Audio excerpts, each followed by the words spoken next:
से बताते हैं, जहां जमीन विवाद में दो गुटों के बीच हिंसक झड़प हो गई। इस दौरान 20 राउंड फायरिंग की गई, जिसमें 2 लोग घायल हो गए। फायरिंग का एक वीडियो भी सामने आया है, जिसमें कुछ लोग गोली चलते और पथराव करते दिखाई दे रहे हैं। घटना जिले के डोरीगंज थाना अंतर्गत बलवन टोला की बताई गई। फिलहाल पुलिस पूरे मामले की जांच में जुटी हुई है।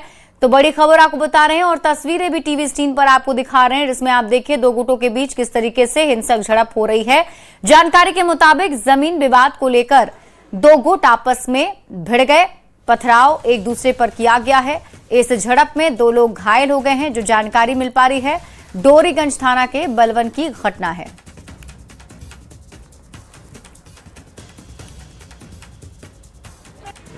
हम लोग माटी डाल रहे थे जमीन पे और वो लोग आए और धुआंधार फायरिंग करने लगे हम लोगों पर। हम लोग निहत्थे थे, हम लोग भागने लगे।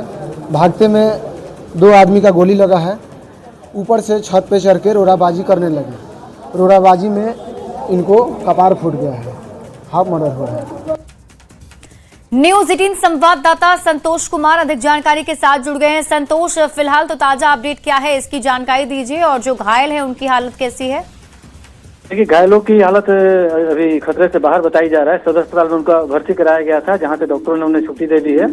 लेकिन जो घटना हुई है वो काफी परेशान करने वाली है। आप देख सकते हैं किस तरह से लोग छत से अपने खड़े होकर फायरिंग कर रहे हैं। अंधाधुंध 20 गोलियां चली है वहां पे, जैसा बताया जा रहा है। और इस दौरान काफी पथराव भी हुआ है। एक विवादित जमीन है वहां पे, गड्ढा नुमा जमीन है, जिसको मट्टी भरने को लेकर के आज एक पक्ष के लोग पहुंचे थे, वहीं दूसरे पक्ष के लोगों ने विरोध किया, जिसके बाद ये पूरा मामला तुल पकड़ लिया। वहां पे मारपीट शुरू हो गई, जमकर लाठियां भी चली है और इसमें करीब 10-12 लोग घायल हैं, जिनको अस्पताल में इलाज के लिए भर्ती कराया गया। लेकिन दावा ये किया जा रहा है कि 20 राउंड गोलियां भी चली है वहां पे, और एक फायरिंग का वीडियो भी हमें मिला है, जो कि आप देख सकते हैं कि छत पर खड़ा होकर एक शख्स भीड़ पर गोलियां चलाते दिख रहा है।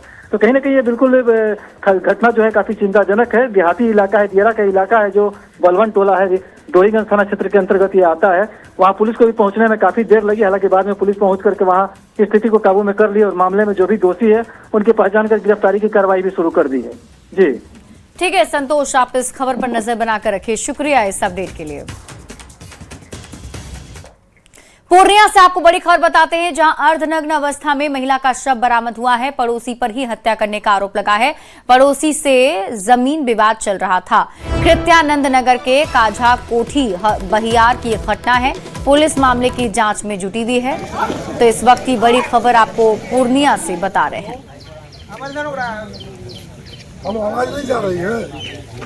कैसे कहाँ गई थी कल? दमदा।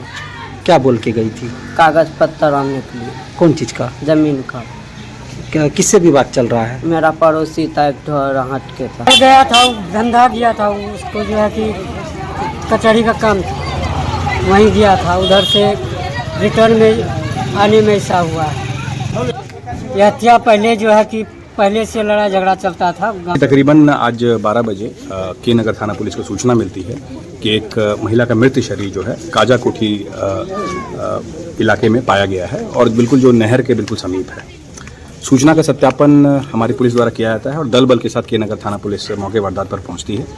एफएसएल की टीम को बुलाया गया है और वो अभी एविडेंस कलेक्ट कर रही है। उसके साथ साथ डॉग स्क्वाड की टीम भी मौके वारदात पर पहुंच चुकी है और उनके द्वारा भी एविडेंस कलेक्शन किया जा रहा है। वैशाली से बड़ी खबर है, जहां एक दलित युवक के साथ मारपीट और अमानवीय व्यवहार का आरोप लगा है। घटना वैशाली थाना क्षेत्र के भगवानपुर रत्ती गांव की है। घटना 25 मई की है, जिसके बाद युवक पुलिस से शिकायत करने के लिए दर दर भटकता रहा। एसपी विक्रम सिहाग के निर्देश पर वैशाली थाने में 5 लोगों पर केस दर्ज कर लिया गया है। पीड़ित का आरोप है कि उसके घर के सामने से गांव के ही कुछ दबंग तेजी से बाइक चला रहे थे। जब युवक ने उन्हें मना किया तो उसे अगवा कर लिया गया। युवक के साथ कई बार मारपीट की और फिर थूक भी चटवाया गया। आरोपियों ने इस पूरे घटना का वीडियो भी बना लिया और जान से मारने की धमकी भी दी। यही था, रंगदार सब था R15 से। तो हम चले गए पढ़ने। 4 दिन के बाद वो लड़का सब, हम जब वापस आ रहे थे पढ़ के लाइब्रेरी से 5 बजे, तो भगवानपुर पानी टैंकी के पास घात लगा के बैठा हुआ था लड़का सब। 20-30 लड़का था और वो लड़का सब रुका दिया और बोला कि रंगदार बन गया है, तुमने हम दूरा को रुका दिया है। बस उठाकर हमको कट्टा सटाया, उठा के ले चल गया। पहले पानी टंकी के पास 20-30 लड़का था, मारा उड़ा, फिर ले चल गया उधर अभय चाहे घर के पास ले गए, उधर जंगल में ले गया, उधर मारा, जे मिला वो से उसे फाइटे मारा, लकड़ी तोड़ के मारा, कच्चे लकड़ी तोड़ के मार रहा था, फिर ले गया स्टेडियम में मारा। लेकिन कई सारे सवाल हैं जो उठ रहे हैं। मारपीट पर सुलगते सवाल, दलित युवक से मारपीट क्यों की गई है? सवाल ये भी, शिकायत 6 महीने बाद क्यों दर्ज की गई? और सवाल ये भी उठता है कि पुलिस ने तुरंत कार्रवाई क्यों नहीं की? बड़ी खबर अररिया से है, जहां सीमांचल एक्सप्रेस में सीट विवाद को लेकर बड़ा हंगामा हो गया। आरोप है कि पेंट्री कार कर्मियों ने यात्री दंपत्ति के साथ मारपीट की, जिसमें एक यात्री का सिर फट गया है। घटना की जानकारी मिलने पर परिजन स्टेशन पहुंचे, जहां विवाद और बढ़ गया। सूचना पर जीआरपी, आरपीएफ और स्थानीय पुलिस मौके पर पहुंची। कार्रवाई करते हुए 6 पेंट्री कार कर्मियों को हिरासत में लिया गया। बताया जा रहा है कि सीट देने को लेकर विवाद शुरू हुआ था। फिलहाल पुलिस मामले की जांच कर रही है और सभी आरोपियों से पूछताछ जारी है।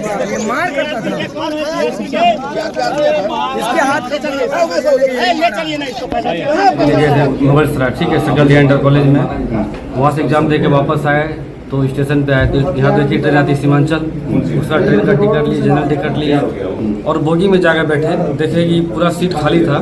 हमने इससे रिक्वेस्ट किया कि भाई मुझे सीट दो बैठने के लिए, अगर हमें नहीं तो लेडीज़ को लेडीज़ बैठ के चली जाएगी। बोला नहीं, हम सीट नहीं देंगे, मेरा बंदा बहुत है, ये आएगा वो आएगा, देखा जाएगा, ये होगा वो होगा।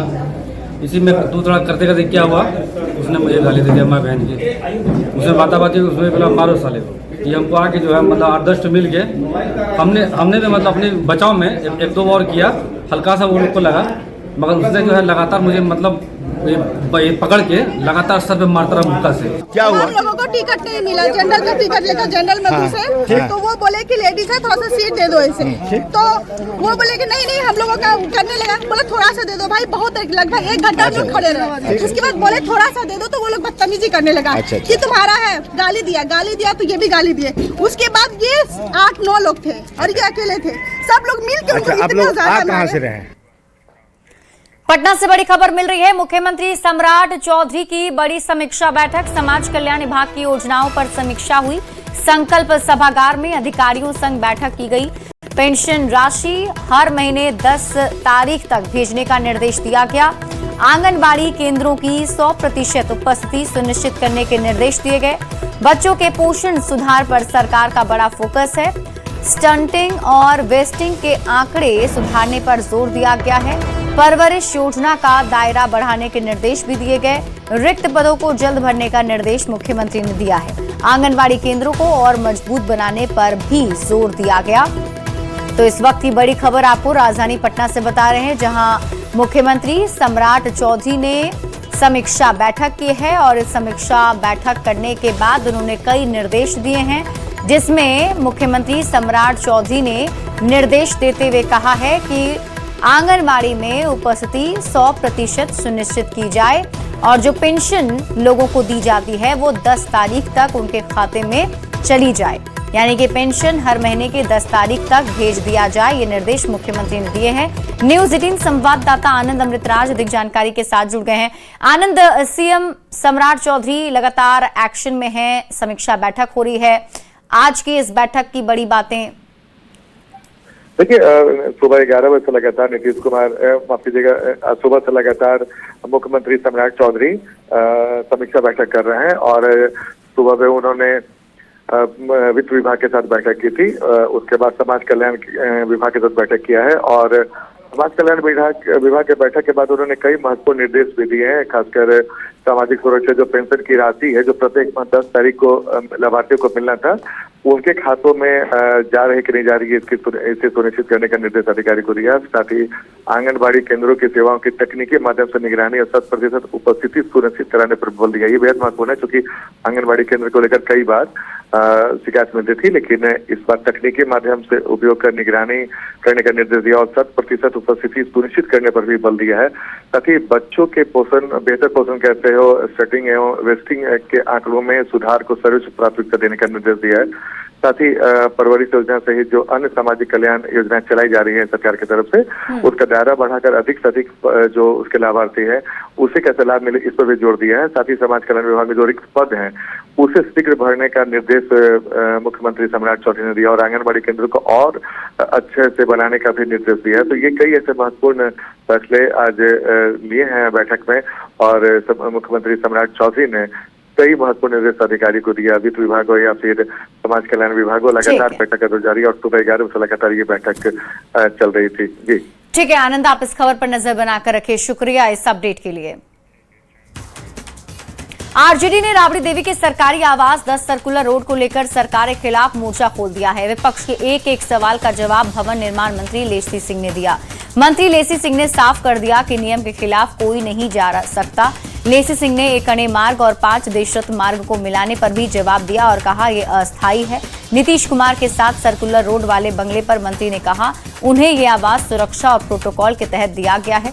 नीतीश कुमार को Z श्रेणी की सुरक्षा मिली हुई है। लेसी सिंह ने साफ कर दिया कि राबड़ी देवी को 10 सर्कुलर रोड आवास खाली करना ही होगा। यह बंगला मंत्री नंदकिशोर राम को आवंटित कर दिया गया है। ये मुख्यमंत्री आदरणीय सम्राट चौधरी जी एक अने मार्ग के अलावा जो आवंटित है आवास संख्या 5 देश रत्न मार्ग को भी शामिल एक अने मार्ग में करा दिया।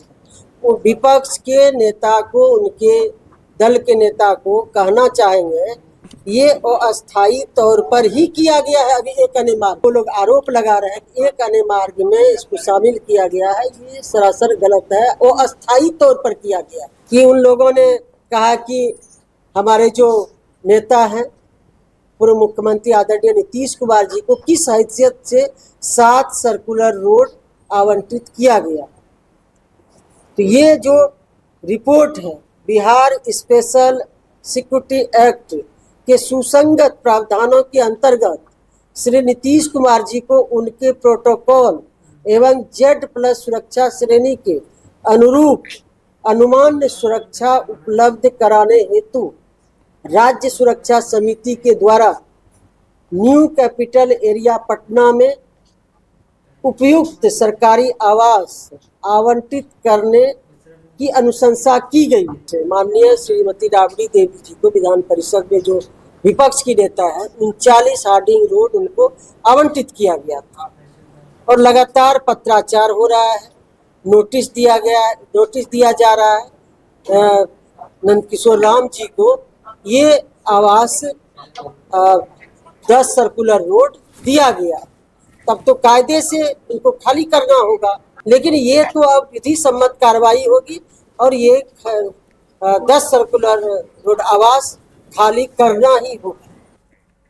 खबर मुजफ्फरपुर से, जहां गैंग वॉर में कुख्यात शूटर गोविंद शर्मा की अज्ञात बदमाशों ने गोली मारकर हत्या कर दी। घटना अमर सिनेमा रोड स्थित आइकॉन टावर के पास हुई, जहां पहले से घात लगाए अपराधियों ने गोविंद पर ताबड़तोड़ फायरिंग शुरू कर दी। गोली लगते ही उसकी मौके पर ही मौत हो गई। प्रारंभिक जांच में इस हत्याकांड को गैंग वॉर से जोड़कर देखा जा रहा है। घटनास्थल से पुलिस ने 5 खोखे 6 जिंदा कारतूस बरामद किए हैं। देर रात हुई इस वारदात के बाद इलाके में सनसनी है। एसएसपी ने आरोपियों की पहचान के साथ उनकी गिरफ्तारी के लिए विशेष टीम का गठन कर दिया। साथ ही सभी पहलुओं की मामले की जांच की जा रही है।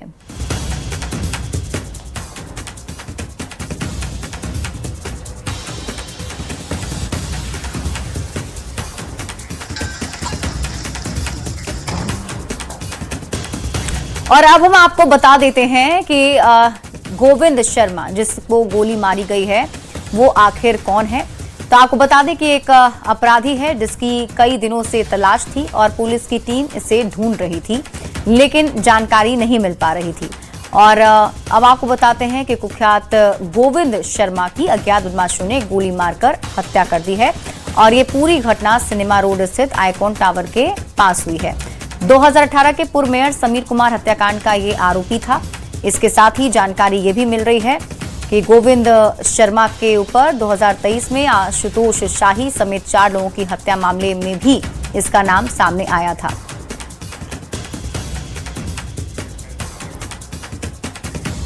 क्षेत्र के छोटी कल्याणी रोड में देर रात ताबड़तोड़ फायरिंग में कुख्यात शॉर्ट शूटर गोविंद शर्मा की मौत से पूरे इलाके में दहशत का माहौल है। पूरे इलाके में सनसनी फैली हुई है और ये सवाल उठ रहा है कि आखिर गोविंद शर्मा जो कई बड़े हत्याकांड में मुख्य शूटर के रूप में शामिल था, उसकी हत्या किसने की?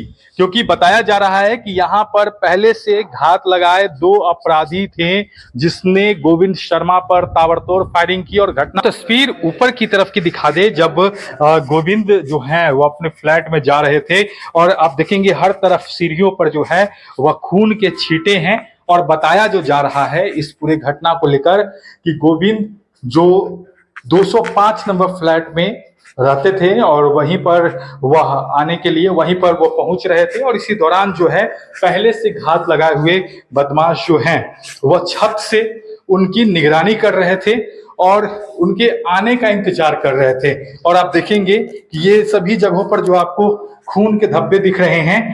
बताया जा रहा है कि गोविंद जो है जैसे ही पार्किंग करके ऊपर की तरफ बढ़े तो उनके हाथ में ये लीची था और इस लीची को लेकर ही वह यहाँ पर पहुंचा था। और इसी दौरान जो है पहले से बदमाश जो है इधर की तरफ जो हम तस्वीर दिखाते यहीं पर बदमाश पहुंचे और ऊपर से फायरिंग करनी शुरू कर दी, जिसके बाद जो है गोविंद नीचे की तरफ जाने लगे। पहले हम आपको वो फ्लैट भी दिखा देते हैं जहां पे गोविंद शर्मा जो है रहा करता था और यहीं के लिए वह आ रहे थे।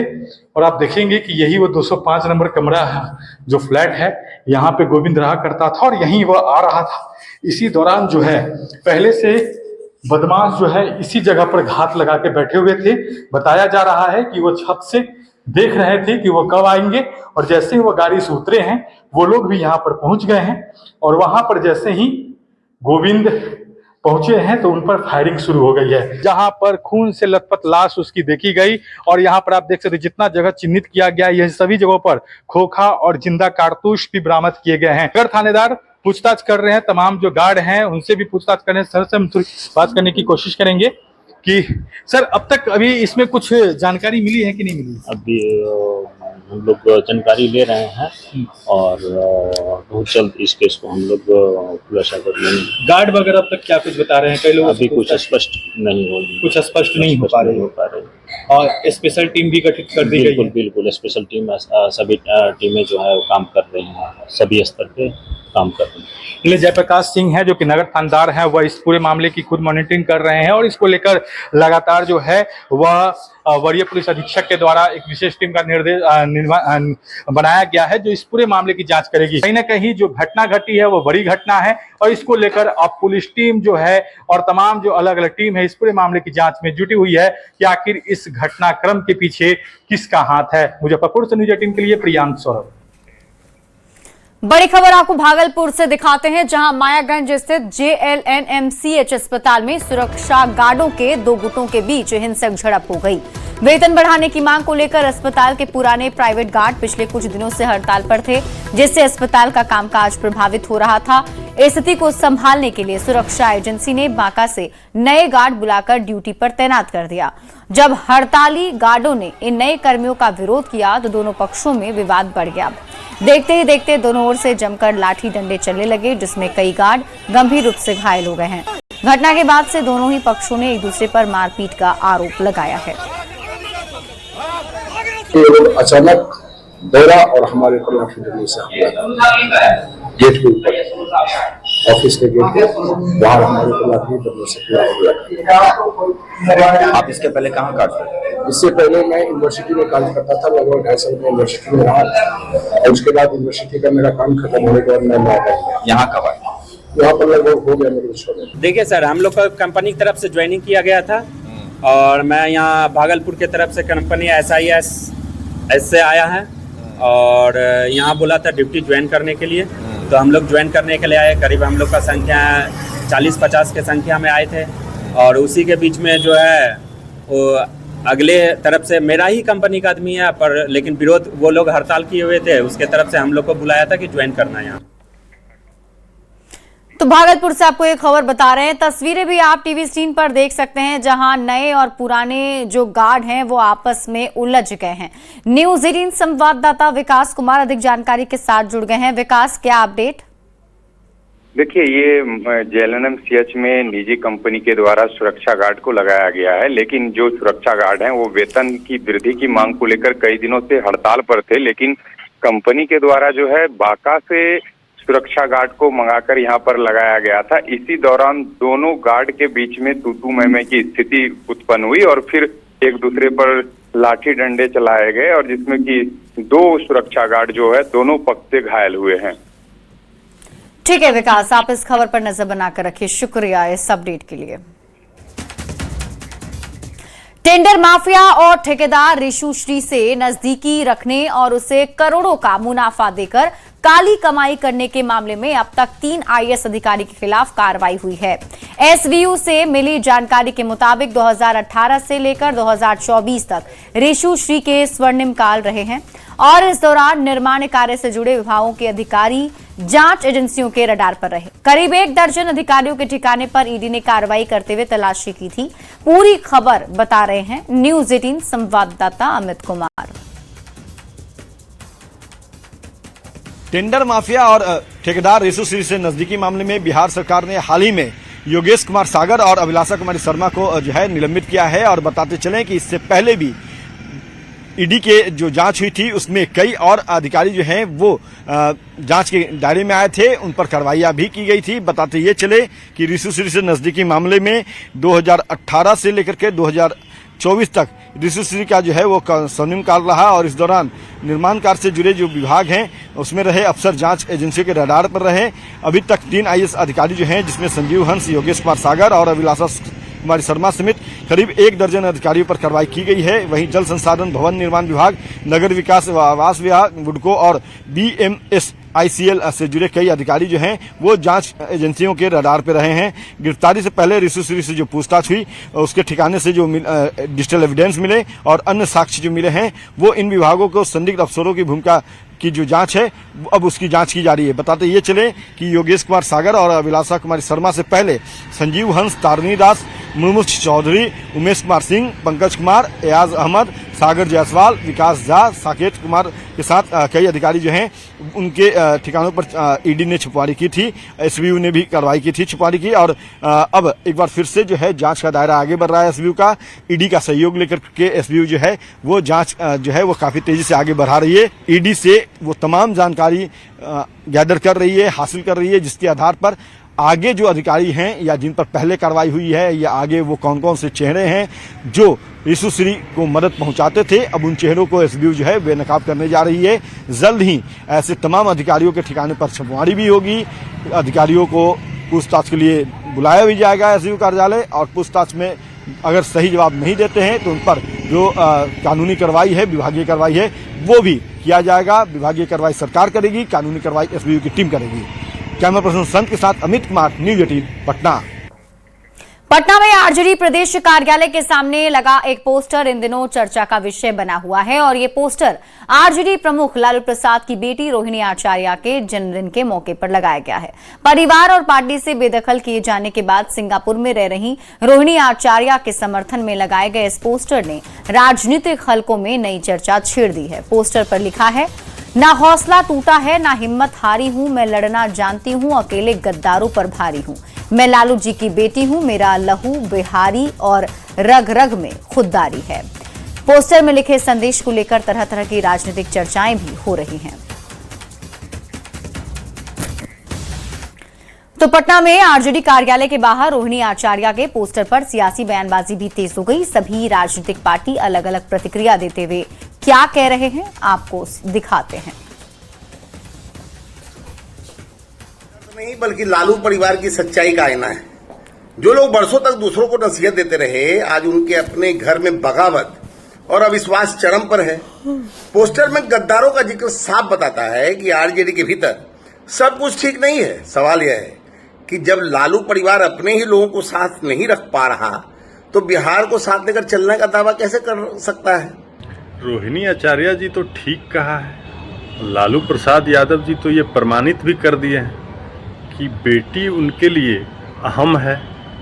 तेजस्वी यादव जी लाख चाह लें कि परिवार को तोड़ दे और पार्टी पे कब्जा कर लें, लेकिन लालू प्रसाद यादव जी तो सिंगापुर जाकर ये प्रमाणित कर दिए हैं कि वो अपने परिवार के सभी लोगों को पार्टी में जगह देना चाहते हैं, ये तो साफ है।